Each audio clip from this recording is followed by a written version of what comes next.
بسم اللہ الرحمن الرحیم۔ قرآن مجید کے حوالے سے جس غلط فہمی کا آج ہم ازالہ کرنے کی کوشش کریں گے اس کا تعلق اس مفروضے سے ہے کہ کہا جاتا ہے کہ قرآن مجید کی بعض آیات ایسی ہیں جن کا مفہوم صرف اللہ تعالیٰ ہی جانتے ہیں۔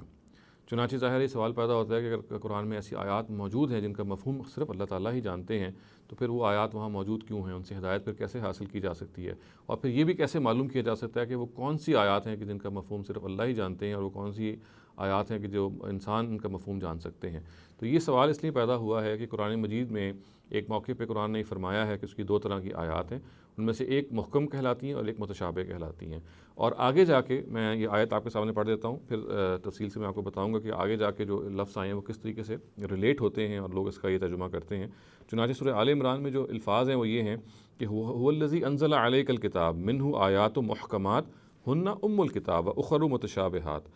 فاما الذین فی قلوبہم زیغ فیتبعون ما تشابہ منہ ابتغاء الفتنہ وابتغاء تأویلہ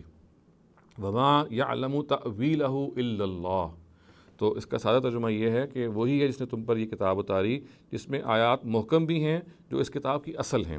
اور اس کے علاوہ کچھ دوسری بھی ہیں جو متشابہات ہیں۔ جن کے دل پھرے ہوئے ہیں وہ ان میں سے ہمیشہ متشابہات کے در پہ ہوتے ہیں، اس لیے کہ فتنہ پیدا کریں اور اس لیے کہ ان کی حقیقت معلوم کریں، در حالانکہ ان کی حقیقت اللہ کے سوا کسی کو معلوم نہیں۔ تو یہ دیکھیں کہ جو لفظ آیا ہے قرآن مجید میں، پہلے تو یہ دیکھ لیں کہ یہ تعویل کا لفظ ہے، اس میں یہ کہیں بھی بیان نہیں ہوا کہ اس کا مفہوم کسی کو معلوم نہیں ہے۔ لفظ تعویل کا مطلب یہ کہ اس کی حقیقت کسی کو معلوم نہیں، اس کی کونوٹیشن کسی کو معلوم نہیں ہے۔ اس کا جو تفصیل اصل میں یہ ہے کہ قرآن مجید میں بہت ساری ایسی چیزیں بیان ہوئی ہیں جو احوال آخرت سے متعلق ہیں یا اللہ تعالیٰ کی ذات سے متعلق ہیں جن کو ہم نہیں جان سکتے کہ وہ کیا ہیں۔ مثال کے طور پر اگر یہ کہا گیا کہ وہ عرش پہ بیٹھے ہوئے ہیں، عرش پہ متمکن ہیں، تو ہمارے تصور میں یہ بات نہیں آ سکتی کہ اللہ تعالیٰ عرش پہ کیسے متمکن ہوں گے۔ تو یہ ہم ان کو کہتے ہیں کہ یہ متشابہات ہیں، یعنی اس کا مطلب یہ ہے کہ ہمیں ایسے عالم کے بارے میں، ایسی دنیا کے بارے میں جو خبر نہیں ہے، تو اس دنیا کی جو باتیں ہیں وہ ہمیں تشبیہاً بیان کی جاتی ہیں، اس لیے ان کو پھر متشابہات کہا جاتا ہے۔ مگر آگے جا کے چونکہ یہ الفاظ ہی آئے ہیں کہ وما یعلم تأویلہ الا اللہ،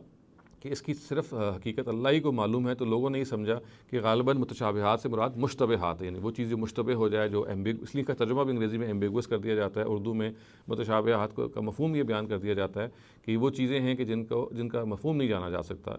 جن کی تفصیل جن کا مطلب نہیں جانا جا سکتا۔ تو یہ دیکھیے یہ ایک غلط فہمی ہے، اور یہ اس لیے پیدا ہوئی ہے کہ ہم نے متشابہات کے لفظ کو اور تعویل کے لفظ کو، یہ دونوں الفاظ ہیں جو ان آیات میں آئے ہیں، ان کو صحیح نہیں سمجھا۔ متشابہات کا جو لفظ ہے اس کا ہرگز یہ مطلب نہیں ہے کہ یہ مشتبہ ہیں یا ایسی ہیں کہ جن کا ہمیں مطلب معلوم نہیں ہے۔ ان کا اصل مطلب یہ ہے کہ اللہ تعالیٰ ایک عالم نادیدہ کے بارے میں قرآن جب کوئی بات کرتا ہے، یعنی وہ عالم جس کو ہم نے نہیں دیکھا، تو چونکہ اس کے لیے الفاظ ہی وجود میں نہیں آئے ہوئے، جو نادیدہ عالم ہوتا ہے جس عالم کو آپ نے نہیں دیکھا ہوا، اس کے بارے میں جو چیزیں ہیں وہ اس کے الفاظ ہی کوائن نہیں ہوئے، وہ الفاظ ہی وجود میں نہیں آئے ہوئے، تو ہم کیسے پھر اس چیزوں کو جانیں گے؟ ظاہر ہے کہ ہم کسی کو جب جانتے ہیں تو اس کے لیے پہلے ورڈ کوائن کرتے ہیں، تو جو چیز دوسری دنیا میں ہے وہ ہمارے تصور سے چونکہ باہر ہے، تو اس کے لیے کوئی ورڈ وجود میں نہیں آیا ہوا، تو قرآن نے اس کا طریقہ یہ اختیار کیا ہے کہ اس کو تشبیہ کے ذریعے سے بیان کیا ہے۔ تو جب یہ کہا گیا کہ ثم استویٰ علی العرش، یا یہ کہا گیا کہ فنفخت فیہ من روحی، کہ اللہ تعالیٰ نے کہا میں نے اپنی پھونک پھونکی ہے آدم کے اندر، تو یہ ایک ایسا عمل ہے جس کا مطلب تو ہمیں معلوم ہے، ہمیں یہ معلوم ہے کہ الفاظ جو ہیں ان کا مطلب کیا ہے،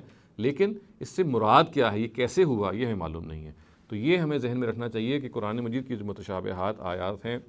یہ بالکل معلوم و معروف ہیں، یہ اس کے بارے میں یہ غلط مبحث نہیں ہونا چاہیے کہ غالباً ہم ہر آیت کو جو سمجھ میں نہ آئے مشکلوں ہم کہیں یہ متشابہات میں سے، چنانچہ یہ ایسا ہوا بھی ہے۔ ہمیں معلوم ہے کہ حروف مقطعات یا ایون جو قرآن کی قسمیں ہیں، ان کے بعض لوگوں کی آراء یہ ہیں کہ یہ متشابہات امور میں سے ہیں، اس لیے کہ ہمیں مطلب نہیں سمجھ میں آ سکتا۔ تو قرآن نے یہ کہیں بھی نہیں کہا کہ اس کا مطلب سمجھ میں نہیں آ سکتا، قرآن نے تو یہ کہا ہے کہ متشابہات جو ہیں اصل میں وہ خود لفظ جو متشابہات ہے، اس کا مطلب یہی ہے کہ تشبیہ کے ذریعے سے آپ کو سمجھانے والی وہ آیات۔ اور پھر یہ جو کہا گیا وما یعلم تأویلہ الا اللہ، اس کا مطلب یہ نہیں ہے کہ صرف اللہ تعالیٰ ہی کا مطلب اس کا معلوم ہے، اس کا مطلب یہ ہے کہ اس کی حقیقت اللہ تعالیٰ کو معلوم ہے۔ چنانچہ آپ دیکھیے اس کا ایک بڑی خوبصورت جو مثال ہمیں قرآن سے ملتی ہے وہ یہ ہے کہ حضرت یوسف نے جب خواب دیکھا کہ 11 ستارے اور سورج اور چاند ان کو سجدہ کر رہے ہیں، اور پھر بعد میں جب ان کو خواب کی جب تعبیر ان کے سامنے آئی اور ان کو یہ پتہ لگا کہ یہ جو 11 ستاروں سے مراد ان کے 11 بھائی ہیں اور سورج اور چاند سے مراد ان کے والدین ہیں، تو پھر دیکھیں انہوں نے جو الفاظ یا کہے کہ وقال یا ابت ھذا تأویل رؤیایا من قبل